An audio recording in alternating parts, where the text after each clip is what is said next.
So good, so good, so good. Everything you want for summer is at Nordstrom Rack stores now, and up to 60% off.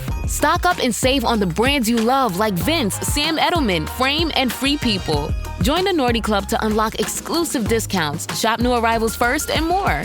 Plus, buy online and pick up at your favorite Rack store for free. Great brands, great prices. That's why you Rack.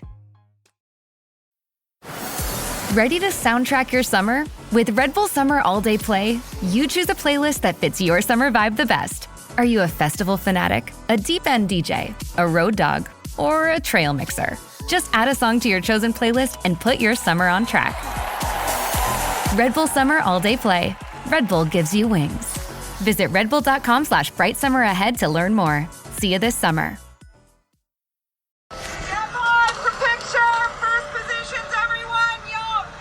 And action!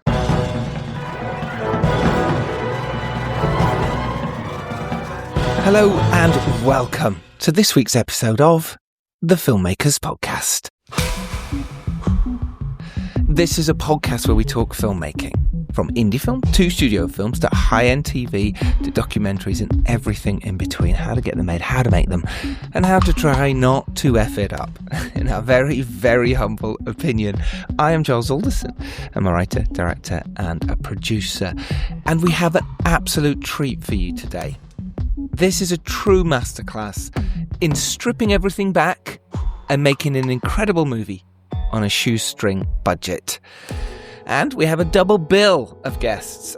First up is a great friend of the show and mine. He's a phenomenal actor, writer and producer. You'll know his work from Casino Royale, The Last Kingdom, and he recently made his own directorial debut with the brilliant Signs of Life. And he came on the podcast, a couple of months ago to talk about that. Check that out afterwards. It's a fantastic listen. So welcome back to the show, the legend that is Joseph Millson. And sitting alongside him is a director who knows exactly how to craft incredible tension and action. He's the man behind a gritty, high-octane film, The Veteran, starring Toby Cabell, and the brilliant All the Devil's Men.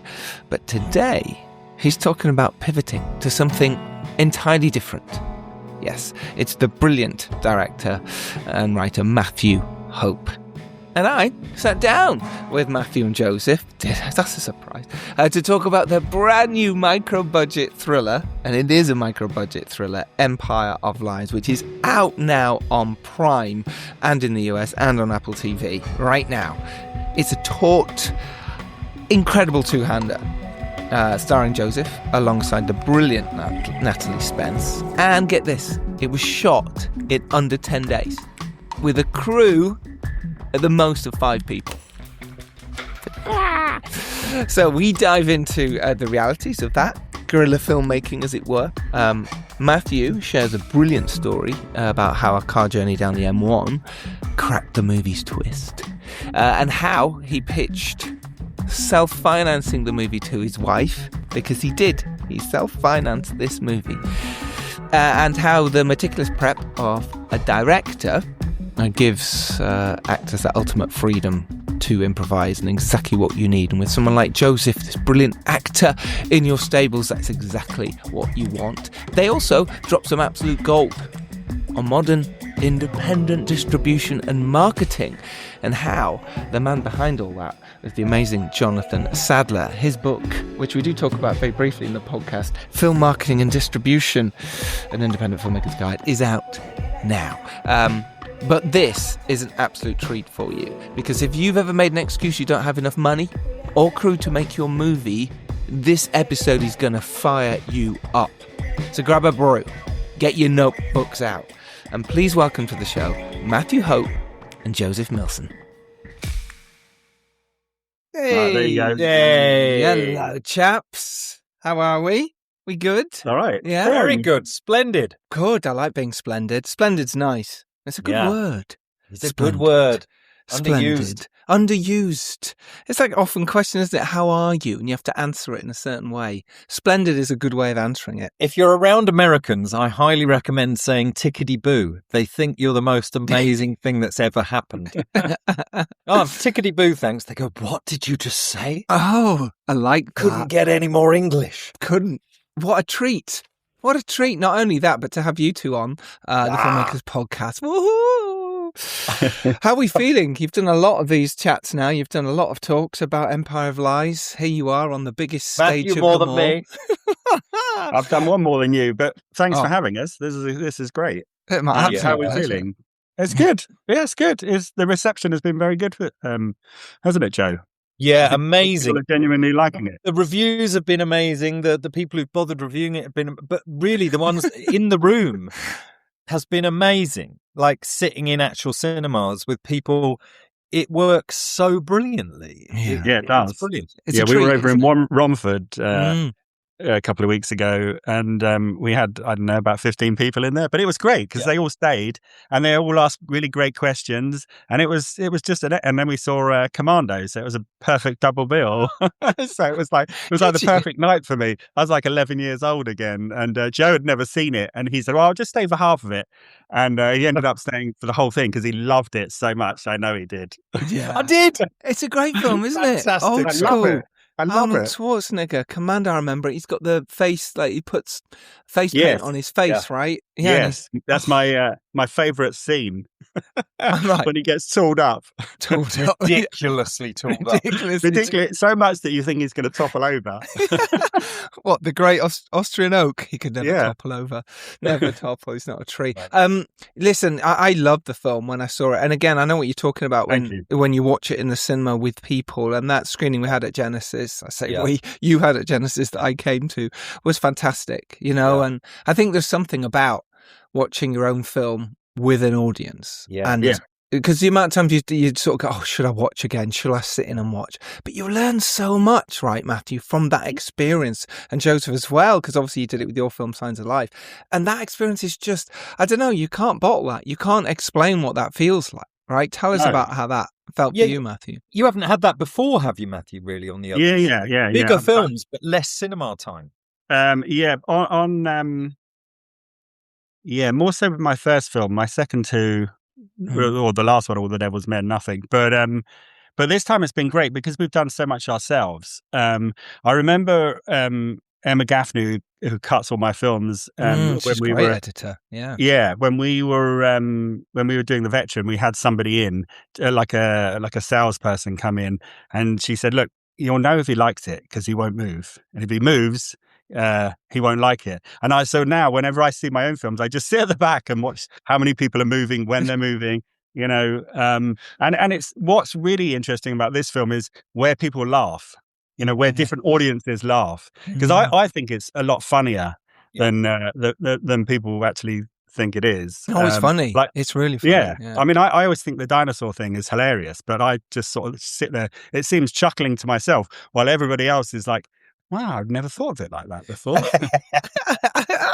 It's so wonderful. I love that. And just talking about that in cinemas, you can tell when people are shuffling in their seats, or they might grab their popcorn or go out for a piss. They're the moments that you sort of go, what did I do as a filmmaker there to make that happen? Did I not keep it choppy? Did I not, should I have cut that scene?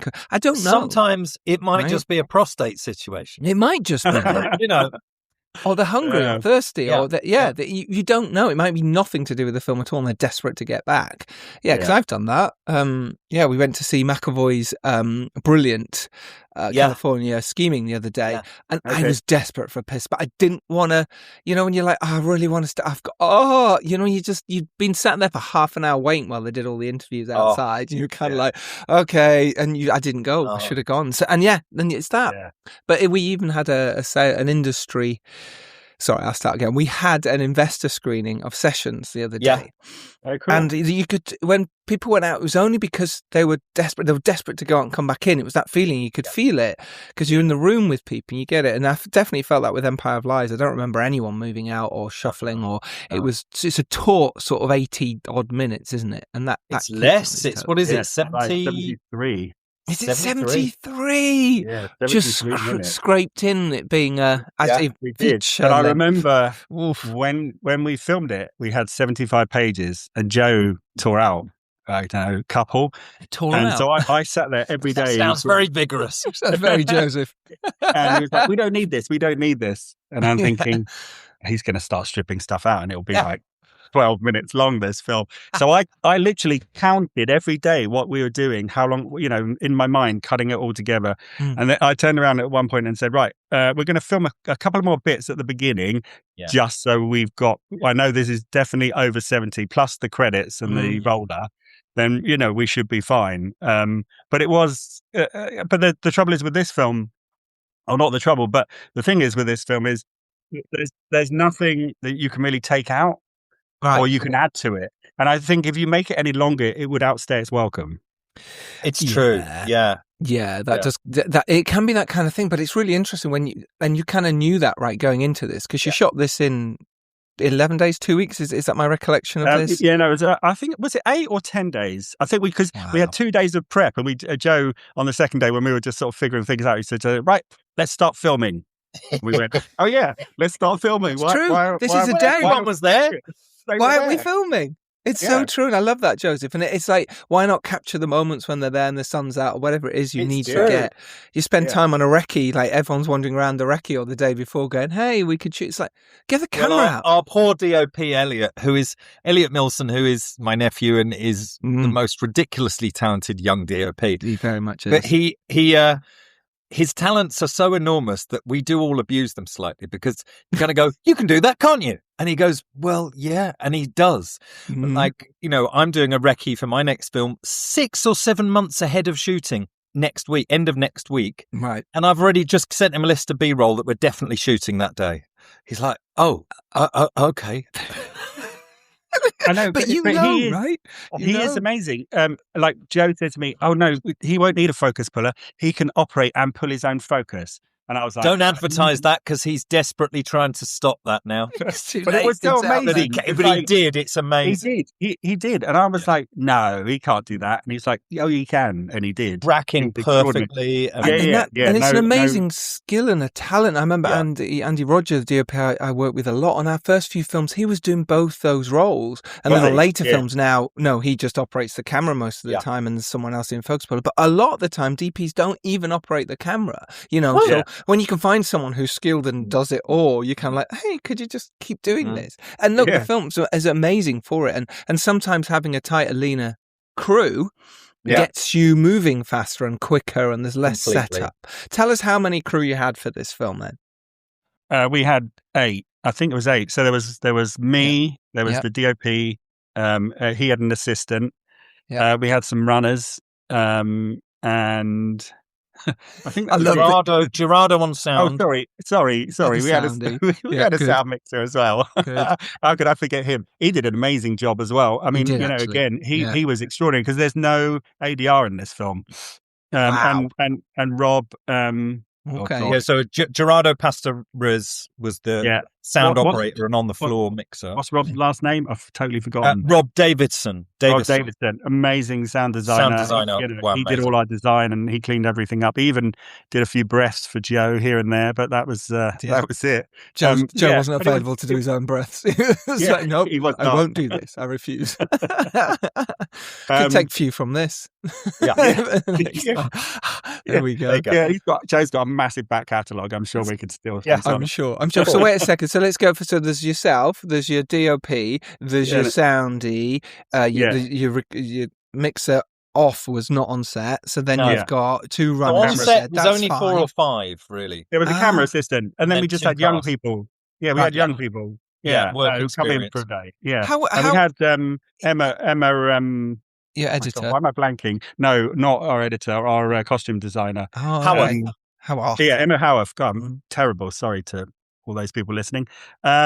She did a couple of days for me. She designed Natalie's costume. Joe's costume I saw him wearing in a behind the scenes Signs of Life he went, I want that.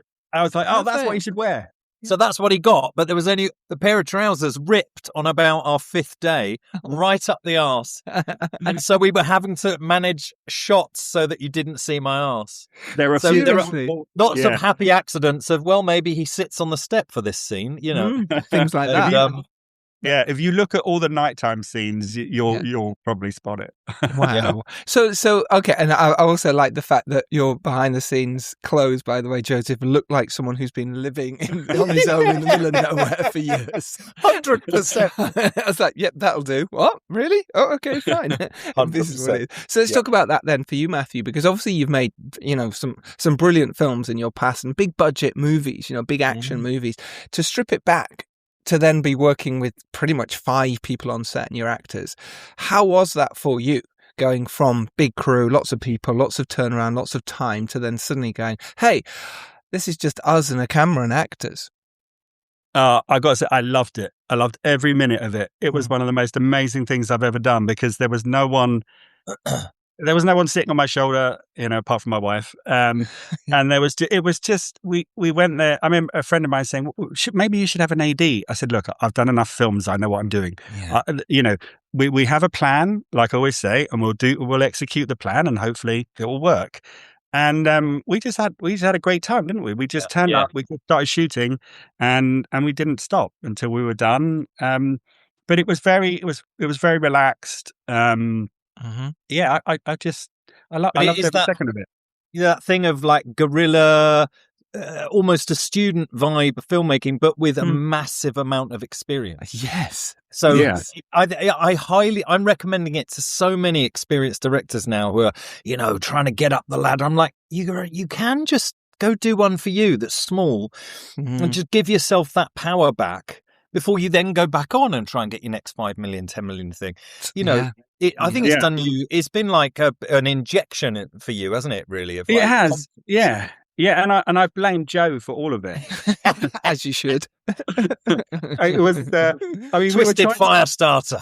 Well, we were trying to get some money to make another film, and we'd written it in COVID, and it was, it's like 4 guys in a house, and we thought, oh, this is brilliant. We'll get the money easily for this, and then we couldn't, and so we were having this conversation one night, and Joe says, right, the next film we do is going to be me in a caravan in a field with a gun. And we all laughed. We both laughed and never thought anything of it. And then Joe went off to make Signs of Life. And then he kept calling me all the time going, we should do something. You should just do something. You should just do something. And I said, it'll be like my first film. I'll be wrapping the cables at 2 a.m. in the rain. I'll be doing the catering, driving the van, yada, yada, yada. Like, yeah. And, yeah. And then eventually I went, just to make him shut up, I'm going to do it. and then I came up with this idea, and I said, remember that conversation we had? And that's kind of where it kickstarted. I love that. I love it. Kickstart. He's very modest, this man. He's like, oh yeah, that idea you had. He then sent me a full script, which was pretty much what you saw. It was, it was fantastic, and it was, brilliant. And it was only really when I read that I went, oh yeah, you have to do this. Now you have to. And how did you go from there? Let's first of all talk about the script stage in terms of that. Did you write it with that in mind, knowing it's going to be, you and Joseph in his own costume that looks like tramps, and you in a very small crew? Did you write it with that in mind? Yes, 100%. Right. And I wrote it, the first draft at least, it was all set during the day. And when I gave it to Joe and he handed it back to me, I was like, oh, the bastard, he's put in night. Now I've just got to start thinking, it's like I've got to have a generator, they got some more lights and all that kind of thing. So yeah, we did. We always, that's exactly how it was designed. It was designed exactly what you see. And And we did a lot of drafts, didn't we? We sort of have a system of writing back and forth. It probably ended up being about 7 drafts. Something like that, Yeah. Okay, well, that's a nice tight amount, really, for this. And how long, like I say, did you get that first draft out? How do you like to write with something like this? Is it you just go, right, vomit draft, get it out, or are you very meticulous in putting your plot points? What's your process? What's my process? I'm pretty meticulous. I write very fast, but I'm pretty I like structure. I think that's why I like editing, because I like putting things together. Yeah. So, but I felt with this, it's almost like I downloaded it into my brain and then I just transcribed it. You know, when you get those, this is all going to work. This is going to be fine. And that's what I did. And I put it all onto the page. And then Joe and I just sort of refined it together. Yeah. Which was really good. Just in the, like, Matthew is a little down the conspiracy road more than me. Certainly at the time we wrote it. And so it was good because I acted as a sort of balancing voice to make sure the experience for the audience wasn't just like a polemic thing. It was very balanced. And I think the film really feels like that. It doesn't sort of plant its feet in either camp, really. It's just asking questions. No, it doesn't. No, the characters do, but it doesn't, which is brilliant, I think. Yeah, and it leaves you as the audience going, oh, that's interesting. I learned something from this. And this character, who is Joseph's character, we're going, oh, okay, he is a little bit on the edge. There is a little bit here going on, but it wasn't too much in your face that you were like, okay, I get it. It was just lovely, well presented. And there were some delicate things to look after as well. Like, there is a twist at the end of the film, which clearly we can't give away here. But, it's been done before in certain films. And even if I told you which films it's been done in before, your listeners are like, oh, I know what the twist is now. So we won't mention the obvious film we were paying homage to, Jurassic but it's Park. A really Jurassic Park. That's it. But so there was very delicate games of like laying. I love writing scripts and making films that if someone ever wants to watch them a second time, everything holds water completely, and even they go, oh, that's why in scene 2. That makes total sense now because of scene 70. And like everything did hold water, for this, for what the twist is. You really good fun to watch the film a second time, knowing what you know and imagining what isn't there and is there. It's really interesting. How many people have watched it the second time and then come to you, Matthew, and said, oh yeah, now I love that bit, and watching it a second time with the end in mind, again without spoiling it for people, because people really should go watch this film, how to go make an indie film for very little money, which we'll come to in a bit.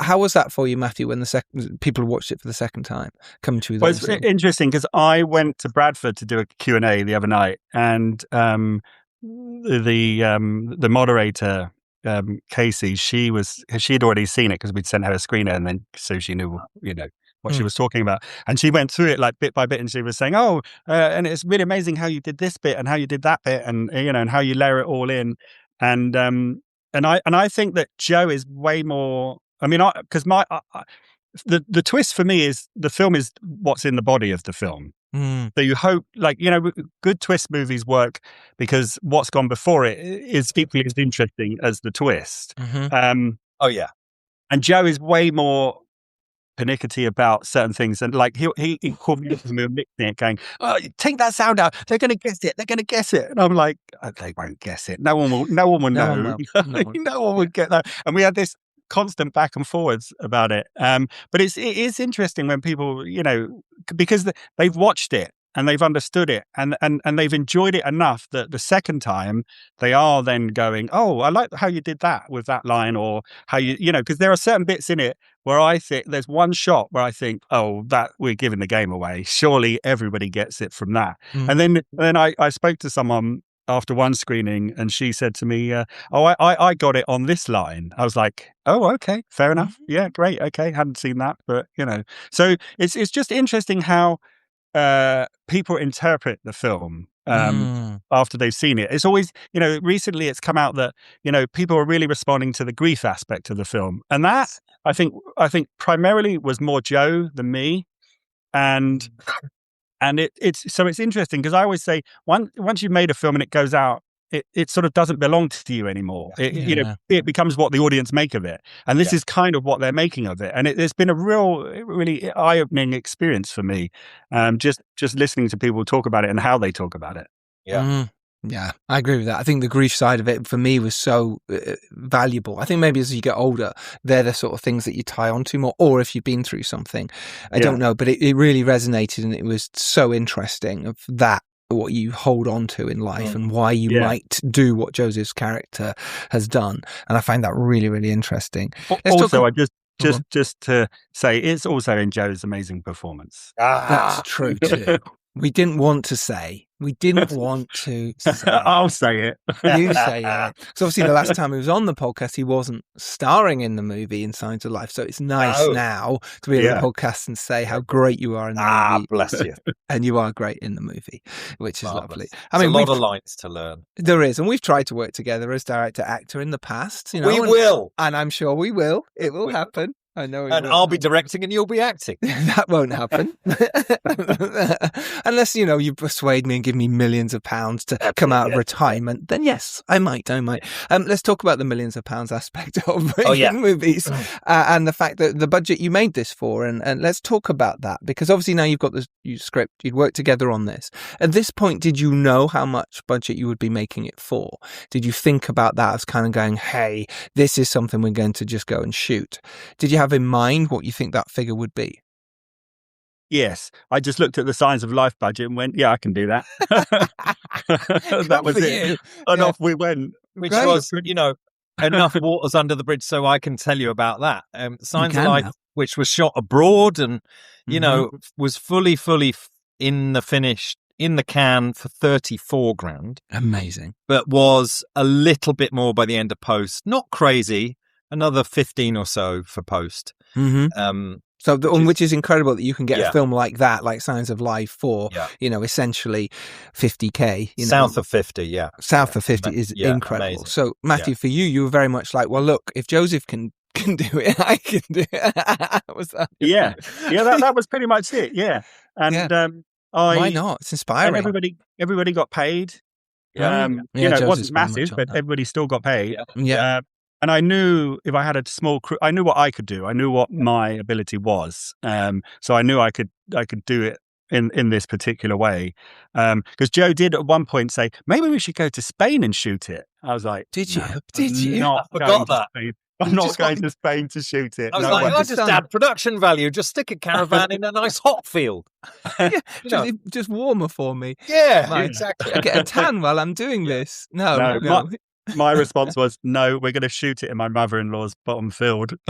Which is even better. Something we talk about a lot is what are the locations you've got around you that you can use to save yourself some money, hopefully, Absolutely. or at least know it. And that's what happened in this case. I love it. Matthew's mother-in-law is Prue Leith, so she had a nice field. Oh, it's Prue Leith herself. Yes. So she had a nice field. Yeah.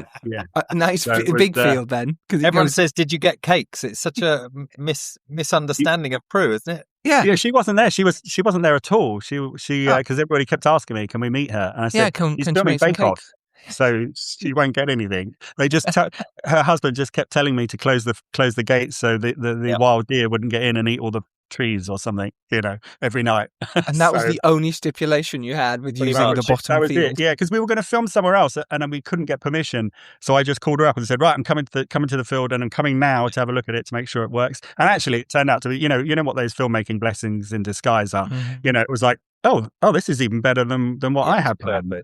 So it worked out really well. But going back to the budget thing, it was you kind of know what you can do and what you can't do, and I, it was only sort of Joe, and then I had to convince my wife it was a good idea to spend our money on this film. So, you spent, even though I know this, my listeners don't know this. So you spent your own money on this film. Tell us about that and the process of that and why you chose to do it that way. Because I didn't think anyone would finance this, and I didn't want to wait for months on end for people to read it and then go, "Oh, I think you should change this," or "I think you should do this," and the budget should be this. Yes. Yeah, exactly. And I knew what I could do. I knew I could do this on a budget, and I knew it would work. And because I always think that if you've got a really good script and you've got great actors, that's 90% of the job. It really is. Yeah. And then the rest is down to you and your ability. And we filmed this in a very kind of specific way, and it is two people talking, but it utilizes what filmmaking is. It's still a film. Mm-hmm. It just happens. We haven't done this because of the budget. We've done this because this is the story we want to tell. Yeah. I mean, I'd been thinking about writing something like this. A lot of the stuff in it I'd been wanting to write about for quite a while, and it was just the perfect storm. It was like, right, I can put this in it, I can put this in it, and I know what Joe can do because he's got bags of experience. He's got bags of theatre experience. Mhm. You know, so I knew most of the variables going into it, and that was it. I mean, it was literally a really nice experience. I mean, even down to like, we had to do 2 days of mixing in a studio. So the post house, which I'd mixed All the Devil's Men, I called them up and just say, can you do me a massive favor? And they said, oh yeah, sure. We remember you from 7 years ago. We really liked you. Come in, have the, you know, here's an amazing rate. And I was just like, holy shit, this is really good. If you're not a dick to people, they remember you and they will help you out. And they were brilliant, so true. you know. So you know, true. we had so much luck and so many good people on it, and you know, it's been great. And a real, I mean, we're both, our combined age is now whatever 110. It's 100. Right. But we were really blessed with energetically with in the cast. It's a two-hander film. We got one old duffer and one amazing young actress. Yeah, in no, the yes, first she is lead amazing. role in a feature film, Natalie Spence. Yeah. So that's an interesting energy. And then in our tiny crew, you've got Matthew and me, I suppose, and then a really young DOP. Yes, he's made 4 or 5 features as a DOP now, but he's really young and he's just exploding. And things like our composer, you know, who was a mate of Elliot's. I don't know what is in the water in Dorset, but our composer, Ryan, is about the same age as Elliot, and just mind-blowingly good composer. Yeah, no, Who, he's of course, brilliant. is still affordable because he's Yes. early stage career. So stage it's great career. for him to have it was his first feature as composer. So they want the credit as well. Right. Yeah. So he's affordable, brilliant, but also energetically, you've got this a really interesting mix of energies. Do you know what I mean? Rather than just, all right, there's lots of us old duffers, we're going to try and make an indie film again. Yes, We've I got love these that. young firecrackers around us as well. You Well, know? they also whip you up into a different sense that we can suddenly go back into that. Oh, we haven't got that, so we can't do it. Oh, we can't. But they think outside the box sometimes when we need it the most. Yeah. Just go, yeah, we can. Yeah, Of course, we yeah. can do that. I'm used to making shorts. I'm used to making whatever. And if I want to shoot that, I'll shoot that. But- and we forget sometimes Exactly. how creative and inspiring we can be by Yeah. people who haven't done as much sometimes. Like, I think why it was can't we do Elliot's it? first experience of working with a director who really, really, really understood lenses and cameras, because you know he's done a lot of shorts, you know, Yes. and before that he'd done one feature with me. Now you know my lens. I drew storyboard for Signs of Life, and you know I did know what I wanted. But of course, then I talked to Elliot, who I'd been making films with since he was 8 years old. But you know, my description of lenses is I purely use my hands. Sure, And we'll put it why on not? a this, Yeah. and then we'll move into a that, and then one of those. You know, and Matthew not only knew all about that, but he had a whole system of what he wanted with on sticks and these direct address from one of the characters straight down the barrel like Silence of the Lambs. He had it all planned out. And so for Elliot, it was a really interesting thing of his energy, but for the first time, which is a very interesting job for a director of photography. You're facilitating another person's vision, but still your artistic vision in it too. It was really interesting watching them do that at I can speed, imagine. you know, Yes. at high speed. Because I don't understand anything about lighting. I try. Huh. I try. I know about lenses and framing and you know movement, but lighting, I'm like, I mean, good job we had him, because if I lit it, I mean, it would be like a, you know, God only knows what it would be like. But he was amazing. Yeah, And there were real challenges with light continuity, with what we had, with weather, with this and that, and 3 or 4 lamps and lots of reflectors. He did amazing. Yeah, I He mean, did I amazing. remember going back to what you were saying about, you know, being young again. Yeah. I remember on our first night shoot on the first day, and I got halfway through it and thought, "Oof, I'm a bit tired now. I could really go home and just not do this." And we were shooting the opening of the film, Right. and I was like, "Oh, you need to get it together, because this is the opening of your film. If you fuck this up, this is going to be a disaster. So just start slapping yourself and just pull it together and get on with it. But it was that first night I was like, oof, oh, this is, Isn't it funny? And I don't know about you, Matthew, and how you were, Joseph, but sometimes the night before the first day, I can't sleep. Oh, no. 100%. Right? So I'm exhausted anyway. So therefore, you're going into that first day / night already going, I am at the edge of my sleep need. My brain. I'm just, do you know what? I think I might be about to overshare. Please do. That's what the podcast Overshare warning. So I have never, as a child, I didn't wee myself. And my mum has told me this is when my kids, there was various things. She went, "Oh, you never had any of that with you." Oh, potty trained in seconds. Oh, great, good for you. The night before we turned over in Lanzarote on Signs of Life, at 4 a.m, I pissed the bed. Nice. Wow. And I don't think I got to sleep till about 3:30. And I'll never forget this. I couldn't sleep, obviously, about to turn over on a foreign location with people I've flown out to do this thing for me. Couldn't sleep as per usual. Eventually fell asleep. Seconds later, woke up in a wet bed. So psychologically, my body was like, I've never told anyone this. It was so weird. And it's never happened since. There's nothing medical there. It was like a weird thing of the body going either let it out, this stress. We'll do it that way. Throw up, piss, shit, do something, but just go to sleep. And once so I slept on the floor, put the sheets in the bath, slept on the floor, and woke up and cracked on and had the best experience ever. But there you go. Is that a first for the Filmmakers Podcast? That is a first, I think. There you go. Themselves. I love it. Only over 500 episodes in. Matthew's got another story. Here we go. Tell them about when you shat yourself on set. I was just going to say to your story, welcome to directing. Yes, basically. Welcome to directing. You finally discovered what it's like. Oh, it's the nightmares you have as well, where you wake up and you think you're shooting, or you don't wake up, you're in the dream and you're like, why am I here? I should be on set. It's horrible. The only way I can do it is, we're recording this now because I was in the gym this morning, Giles. I'd heard all your episodes, so I went back and listened to. I found one I hadn't heard from about 3 years ago about aloha also means goodbye. Yes, so that was my episode today in the gym. Fantastic episode. Fantastic, yeah. So there might be people listening to this in 3 years. So where are we? We're in April 2026. Yes. And in theory, I might be shooting my next feature in December 2026. But I am up every day line producing, going through everything. And I had 2 hours on the Zoom with Elliot today about shot listing, because the only way to survive it, I have to be, because I am not a director.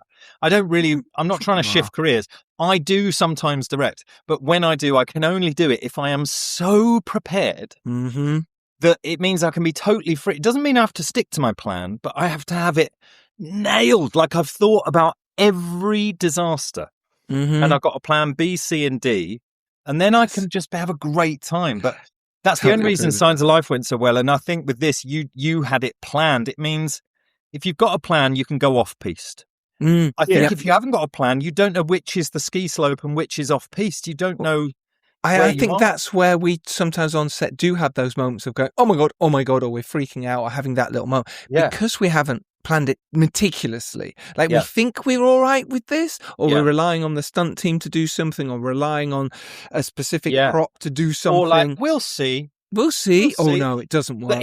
Well, what happens then is, so here's a good analogy. My first wife was an opera singer, and she used to do these great jobs session singing for the poshest choir in England, who did the oohs and ahs for all the Star Wars films, Lord of the Rings, and all of these things. And I got to sit in at Abbey Road on the Phantom Menace recording and everything. Anyway, wow. But she said, what's amazing is, so John Williams would come in. Johnny. What's amazing, you got 50 singers there and an orchestra of 60, London Philharmonic. They all having cigarettes. They come in, they haven't seen the score. It's so, secret. They open it up. The first time they see it is on a stand with a microphone, and he taps the thing and they go, Kura Mata, off they go, right? And it's perfect. Yeah. That's what they get paid the big bucks for, these musicians. She said the Lord of the Rings, they came in, they were all like, yeah, we're not sure. We're trying to work out this this Elvish language. So could everyone go and or whatever? And these £180 an hour opera singers are going and they get to 6 o'clock and go, right, well, we won't we'll come back tomorrow. She loved it because she was getting paid lots of money, but it was crushingly boring, and the waste of money and time was incredible. Whereas it just felt like a party with John Williams because it was prepared. They knew exactly what they're there to do. How about your? However, if Matthew you're going to is John Williams. Yes, if you're going to experiment, if you're going to have money and you've got time to experiment, that is also a luxury of going, yeah, you know what? But if you haven't got a sort of if you haven't got bollards of at least what your parameters are of it, you're going off. You just end up wanking about. Yeah, but in you have to have in independent films, you have to have a plan. Yeah, yes. I mean, I always stress that when people say, "Well, what do I do?" It's like you have to have a plan. Yeah, and especially because I come from low budget filmmaking, so you haven't got time to dick around. You have to have a plan. But you can, like Joe says, you can go off piste. Bonjour, compadre. It's the Priceline Negotiator. How do I negotiate so many great travel deals? My greatest gadget, the Priceline app. It's got hotel deals, flight deals, rental car deals, all of those deals in a bundle. Deals, game day deals, concert trip deals. No one deals more deals than Priceline. Hold your horses, there's more. The app lets you filter hotels by neighborhood, vibe, star level, and amenities like pools and spas and beachfronts and... Wait, I'm not done. Stop cutting me off. Priceline. Have you ever rearranged your furniture and discovered the carpet underneath looks brand new while the rest of it looks, well, not so new? It's time for a carpet upgrade. At the Home Depot, we have stylish choices at simple prices from all the top brands. Best of all, we can install it for you, starting at only 49 cents per square foot. So all you have to do is pick your perfect floor. Start your carpet project today at the Home Depot. How doers get more done. Exclusions apply for licenses. See homedepot.com/license numbers. At first, I didn't think it was real. I woke up to this blinding light, and I was transported to another place. Pluto TV! Then I heard a voice. Come with me if you want to live. There were thousands of movies and shows, and they were all free. The truth is ours. It's just so beautiful. On Pluto TV, free streaming of Terminator 2, Fringe, Arrow, The 100, and The X-Files may cause excitement, loss of sleep, and sudden belief in extraterrestrials. No credit cards or alien encounters necessary. Pluto TV. Stream now, pay never. Yeah. Well, that's it, and that's so important. What you've just said, Joseph, is the preparation and practice that you put into directing. There's a lot of P's there about talking of piss about how you can actually maneuver when you're on set and feel free to when you see something different, or the light's different, or the performers do something different, and you can't stick to your plan so rigidly that becomes a Wes Anderson film, in my opinion. But I do think that as directors and producers and actors, we have to prepare so well that we can throw it away when we get to set, and otherwise, like, the only times I've been scared on a film set is where I might not have prepared to an inch of its life, and suddenly I'm going, oh gosh, what am I supposed to be doing? Oh, the night before I haven't done enough yet, and that's when I'm panicking. And then suddenly, as soon as I do it, I go, oh, I'm all right now, I can sleep. That's what I do. I prep massively beforehand, and then each night I'll go through the next day and I'll prep that again within an inch of its life, so I can sleep and go, I know what I'm doing tomorrow. I know my first shot. I know where it is. But it's still fun, right? You only know you're in the right calling and the right game if that is still fun. Yes, it's not like oh my god, what am I going to do? It's great. I've got to go and talk to all my family and stuff. But can I get back in that room? It's actually fun. It's like a chess puzzle. It's a kind of it's a chess puzzle. I love that. Yeah. We had a perfect example of that on the film. In the scenes where Natalie's talking, looking into the camera. Originally, we were going to do that with Joe, and then there's these scenes where they cut outside of her, so it's sort of like you're out of the interrogation, and those were all tailored around Joe. And as we were doing it, they didn't work.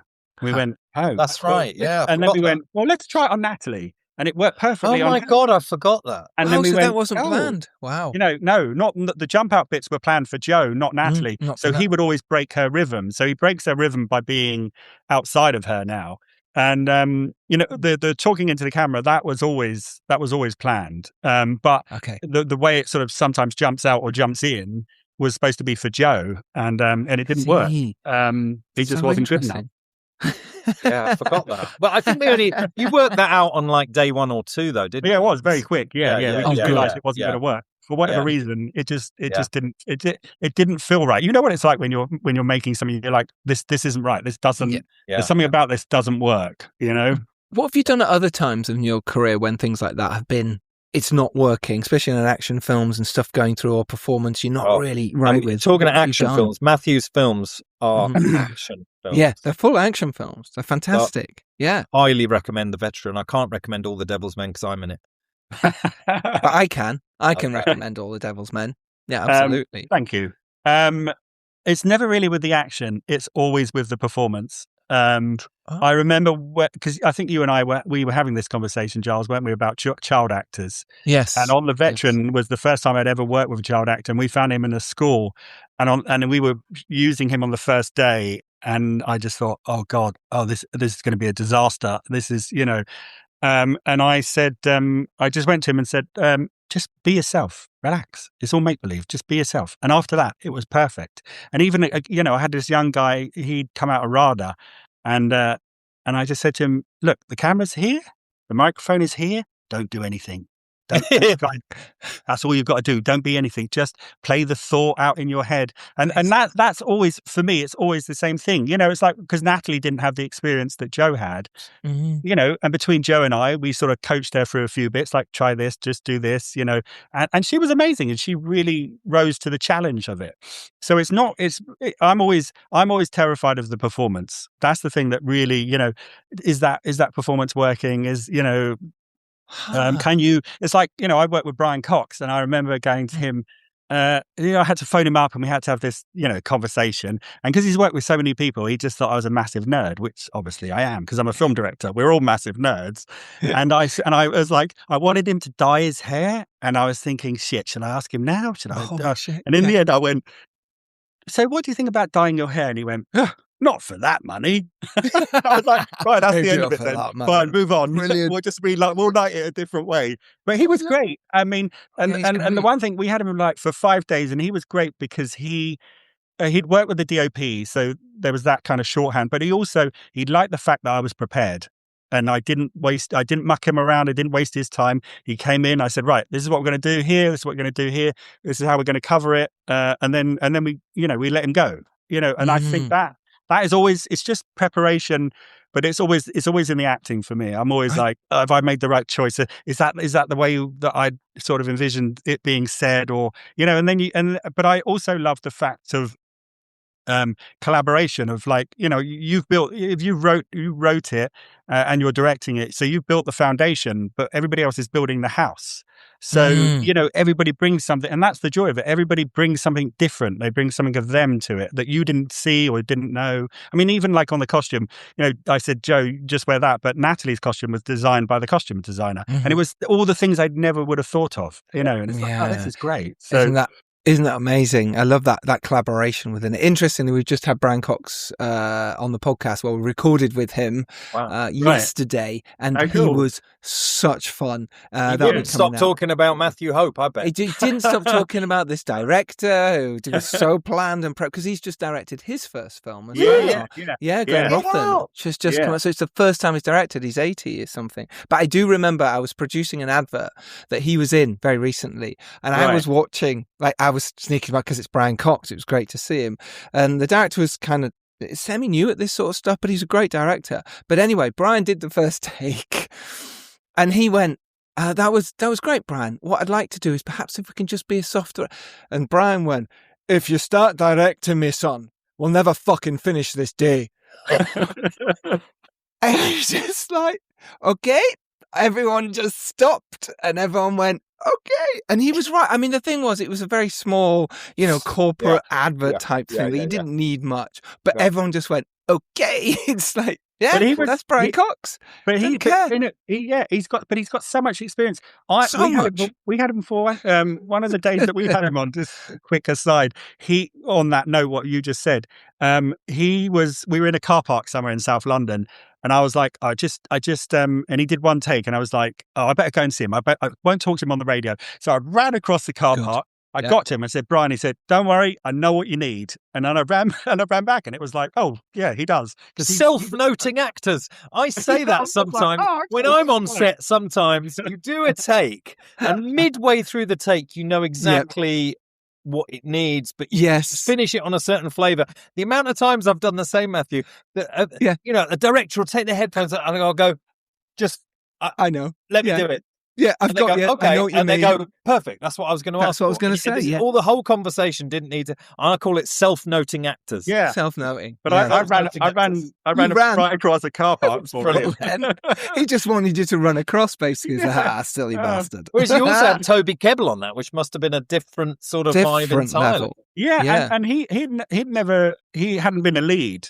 Again, he was amazing as well. I loved working with Toby. He was great because he was so, like Joe, he was completely invested in the character and the idea and everything that we were doing. So yeah, you want that collaboration between the director and the star and what they bring and what, like I said, what you don't see, it's just, it's so exciting. In The Veteran, one of my fondest memories is just me, the cameraman, and Toby, and all he's doing is walking up a pair of stairs with a gun, and that's it. But it was so exciting. It's like, let's just keep shooting, shoot everything in sight. Let's just, when you're doing it, it's like, it's so intoxicating. It's amazing. Isn't it great when that happens and you're in the zone? We're all directors here, and you just get that moment where you just go, oh this feels electric and magic and the best thing in the world. Especially because most of it's really hard, and most of it's like, oh my God, just forcing it through. Yeah. Right? And when you get those moments, you're like, can we just do it again? Yeah, exactly. Yeah, you just don't want to go home. Yeah, you don't want to go. I remember throwing a body off the roof at Nubiana Studios for a proof of concept for the car racing film. Yeah. And I was so excited to throw this body off. And everyone was, obviously it wasn't a real body. And everyone else was going, why? What do you want to do that for? You're not going to put it in. And I went, no, I'm going to get to throw a body off a huge building. This is going to be amazing. And it was awesome. I remember doing it and it hit the deck and blood splattered out everywhere. And I just went, can we do it again? Everyone's like, no, move on. But it works perfectly in the proof of concept. It's totally believable. It looks real. When it's clearly a dummy on the day, but you can cheat it and it looks great. It's so things like that. Yeah, amazing what you get away with, but also the excitement of it all. Yeah, no, there's nothing like it. There is nothing like it. Tell you what it's like. It's a combination of. So there was an amazingly posh documentary crew followed me round on Signs of Life, Emmy and BAFTA winning. Document. In fact, that comes out in a few months. It comes out. Probably be a bigger film than Signs of Life. I can't wait to see it. It's called Waking Slowly. I will never watch it. But it's apparently, and it's about it's about indie filmmaking and crossovers into real life. It's a bit gets a bit personal for me, but anyway. But they were talking to me at one point, and I was mid that buzz. Yeah, that buzz. I was just like, and I said, it's like the combination of the feeling as a kid when you build a den, when you build a camp. And it's the feeling of building a den whilst riding your BMX. It's all at the same time. Like so it's physical, but it's also like survivally, and but I don't know whether the higher up the tree you go, the less it might feel like that, because the point, my heroes are the Duplass brothers and and all of the other great gun and run people, independent filmmakers. And I don't actually have aspirations to. As a writer, I would love to have the freedom to go to write things that will cost a lot of money. Paid lots of money, yeah, absolutely. No. As a filmmaker, I personally don't have those ambitions. I would only write films that are manageable by a unit of 20 tops. That's my feeling. It's actually, I mean, I don't know how you feel about it, Matthew, and we kind of touched on it at the beginning, but there is something lovely. When I made Arthur and Merlin, it really was a handful of us, in the Welsh fucking rain. Yeah. And it was, look, even though it was so hard, there's no question about it. Yeah. We filmed in a thunderstorm and a torrential rain and hurricane at one point. But yet, even now, the thrill of it, I'm going, oh, I'd do that again. Yeah. And even though at the time I'm going, get me in, I don't want a beer, it's freezing, the actors are going, go fuck yourself, Giles. Yeah. You're doing it and you feel the magic of just life and doing it. And then you go to a studio system and suddenly you've got crew around. I remember me and Andrew Roger, my DOP, we actually really struggled with that the first time of not being able to pick up the tripod and just move it. You have to wait for someone to come and do it. And you're like, oh, I could have shot this now. So the actor's true. ready. Matthew, your opinion on that? Yeah, that's why I like shooting on location. I like the unpredictability and the energy of it. We did a lot of car stuff in All the Devil's Men, and we did it all green screen because I said, there's no way I'm driving around in traffic in London with the speed bumps and all. And it's so good now. You know, you can't tell the difference. But I was there going, oh, what do I do? I just sort of sit around, you know, and wait for them to light it. And I was just sort of, sometimes I'm just bored out of my mind thinking, let's just go outside and shoot some shit. Let's just shoot. Let's just go out. Let's take, you know, whoever. Let's get Joe. Let's just go and shoot some stuff with him. He'll do it. You know, He'll do it. Well, I was reading the brilliant book, the Terrence Malick book, which has come out, but obviously he hasn't written it because he's very much like not involved in public society or wanting any interviews or anything like that. He'll never come on this podcast. And the book about him was just fascinating, the fact that he will, when they're setting up a shot, just take another camera and go shoot something else. He's just constantly like, oh yeah, let's just go shoot this. Let's go shoot that. Let's see what happens. Again, he's Terry Malick and he can kind of do that. You've got that. Well, we had a tiny bit of that where we were waiting. We were waiting for the light, so we was just like, well, let's just shoot some clouds. You know, it's a beautiful bit of the film. Because then you get the score over it and it's a breath in the film. It's really sometimes you need those breaths. I call that connective tissue. It's so important. It is, and you forget that sometimes as a director. I try and write it into the script and just to breathe. My next script has sort of 12-page scenes and they have to be. The point is it's relentless once the action starts. But I've broken it up legitimately with like, and what's happening outside this warehouse? Yes. There's a rat walking past. Back into the madness, you know, and gives the audience that moment. And those things are so important, but you can do it on the day. Those things, you know. Yes, you can find that. Yeah. Well, also a lot of them were written into the script. For Empire. I mean, I thought we should just go take a pee or get some water. I mean, we need to break this up. We can't just be. Especially with Empire. It's strange sometimes when we watched it at the Genesis. I was sort of thinking to myself, wow, this is quite intense and overwhelming at times.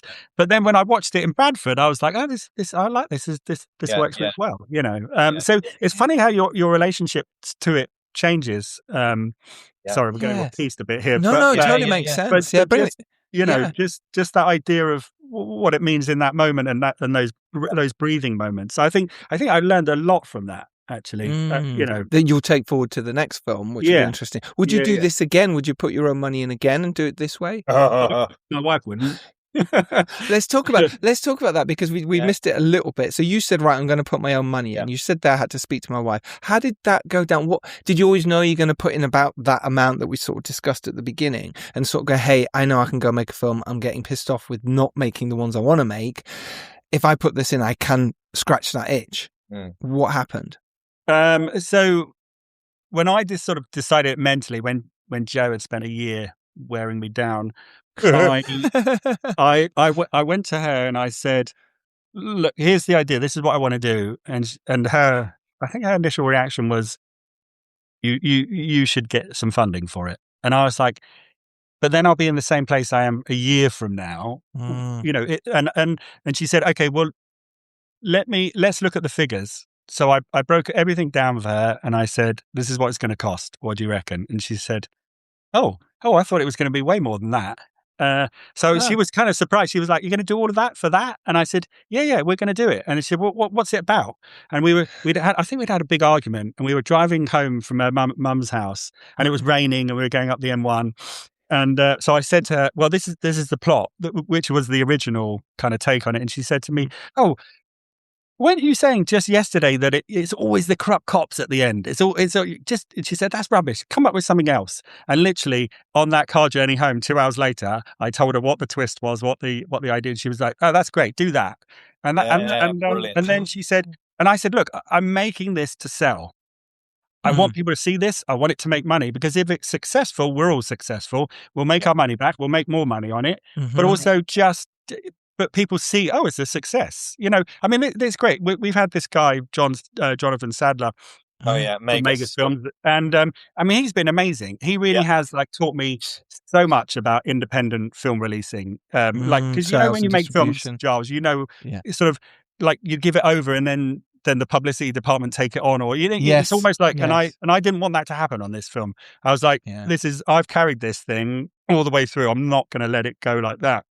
Yeah. Absolutely. And but just the things that he's taught, it's like the poster and what this does and the thumbnail and all these things, and I'm like, oh, this is amazing. This is truly kind of revolutionary, because now he managed to get it a tiny cinema release. This is a film under $100,000. It's played in and it will play in a few more cinemas, but it is it's a little cinema release. That's way more than my last film had here.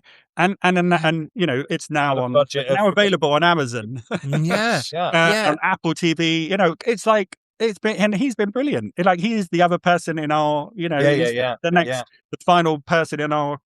He's great. His book, is blurry on my screen, but this is Film Marketing and Distribution: An Independent Filmmaker's Guide by Jonathan Sadler. It's highly worth you buying, by the way, and not just because I am in it, because he talks about the Filmmakers Podcast at the end, and it's so lovely. It's really nice. But this book is fantastic. I'll put a link to that in the show notes, I think. Film Marketing and Distribution, Independent Filmmakers Guide. I really, for anyone out there going, hey, we've made a film, we're about to, read this first before you've made a film. But if you've just made it, read this. It's like Matthew said, it's so important. It's someone who knows it from the trenches about how you can market and distribute your film yourself, should you need to, as well. And now it's so important. Now it's crucial. If you're doing something like this, you have to know this stuff. I mean, literally, I knew a certain amount, but even that was like nothing in comparison. I mean, and it's kind of ironic, because John also worked on The Veteran when he was at Revolver. Did he really? Like 15 years ago, and I didn't know that. And he was like, "Oh, I worked on The Veteran." I was like, "Oh, that's cool." So we had kind of some shared history. Which is really, how did you get him involved? How did you get? Because, like, say, just for our audience, you spoke to your wife, you pitched it, she didn't like it, you pitched it again, she said yes. Harder than the studio.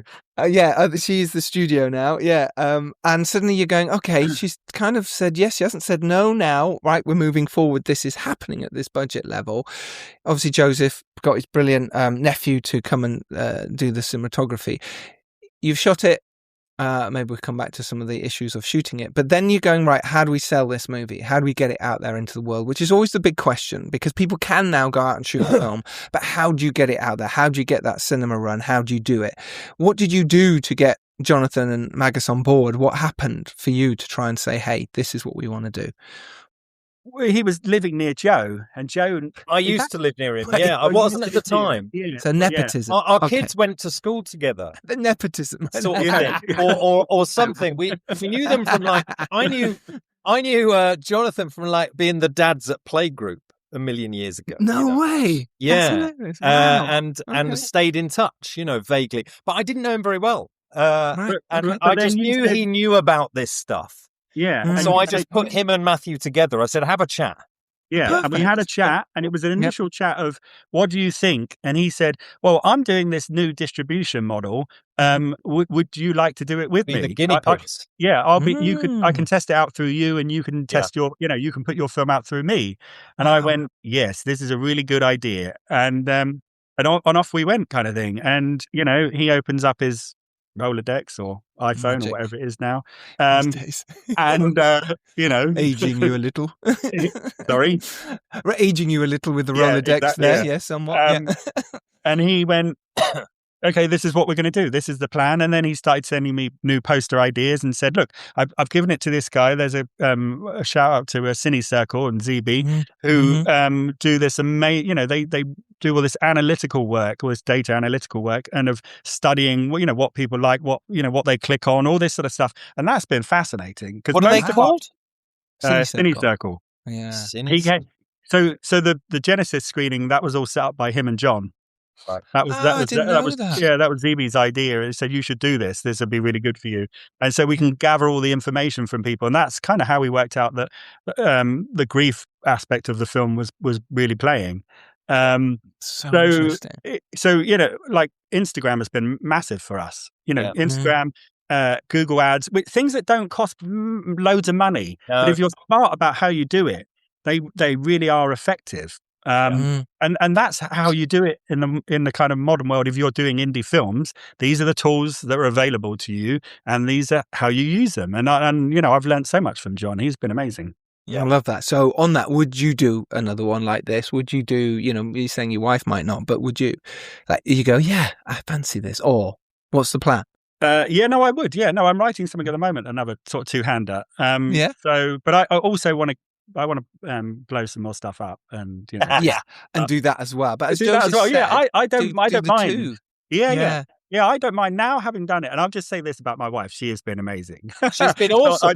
I don't want to run her down at all, because she is the backbone of my existence. So, and of this film. So, I would, because I can see where the outlet is for them now. I can see how it would work, and that's the difference. Yeah. It's sort of saying, well, you can make a film. Anybody can make a film now. If you have a good script and you have a good cast, you're, like I said earlier, 90% there.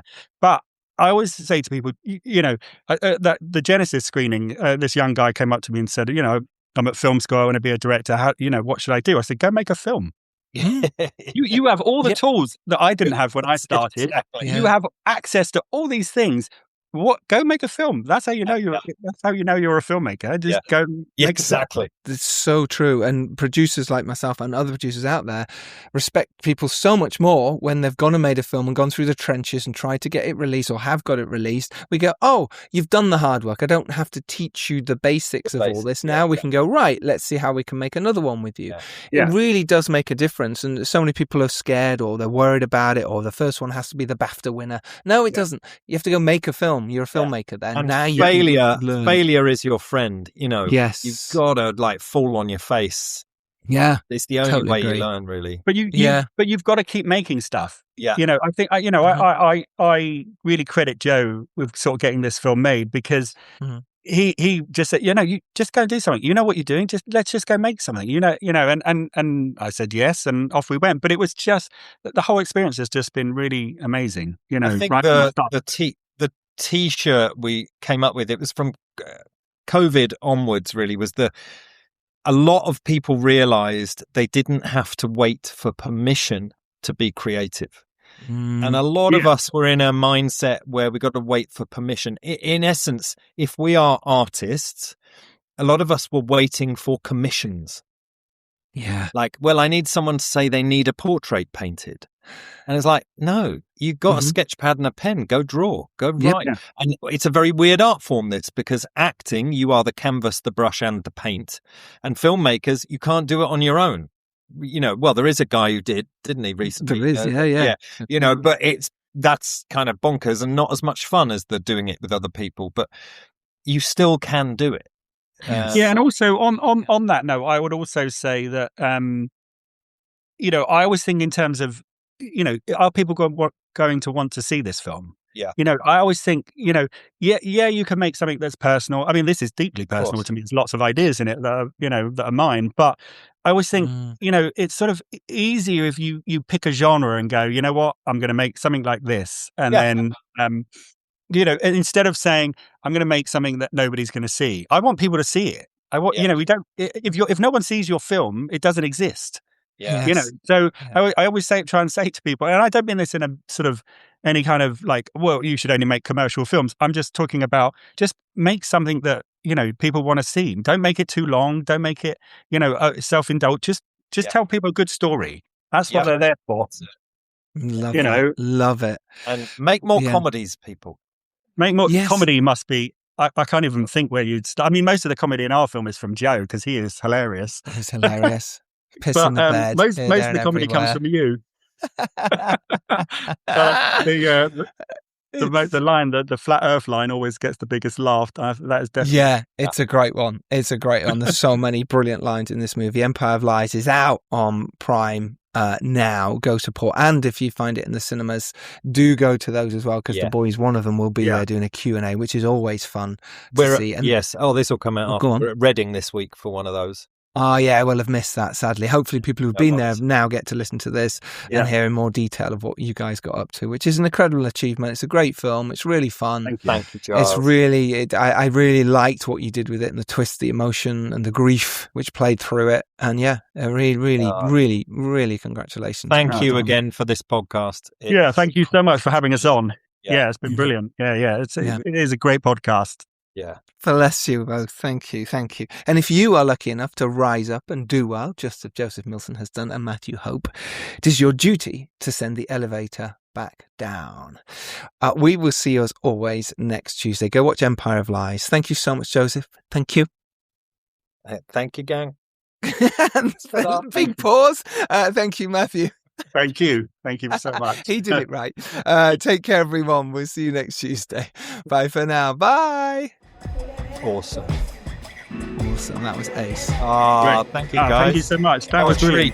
Yeah, Pleasure. that was such good fun. Yeah, man. The best.